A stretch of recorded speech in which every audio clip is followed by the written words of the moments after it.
कि भोरे भोरे उठ के काला पर नहाई ले आवेला ऑर्केस्ट्रा त कमर हिलाई ले आ सुने करे जा खेसारी लाल के चेला हई खेसारी लेखा गाई ले खेसारी लाल का चेला होय खेसारी लेखा गानी पवन सिंह के डायलॉग कि सोचल सपना के मिटावे आइल बारी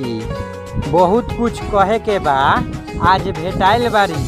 का कहिए भाई हमार वाली आज हरदी में लेटाइल बारी हमर जान आज हरदी में लेटाइल बारी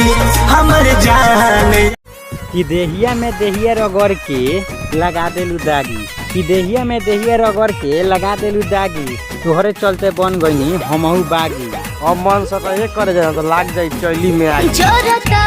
वे देहिया जैसे चैली के आई हो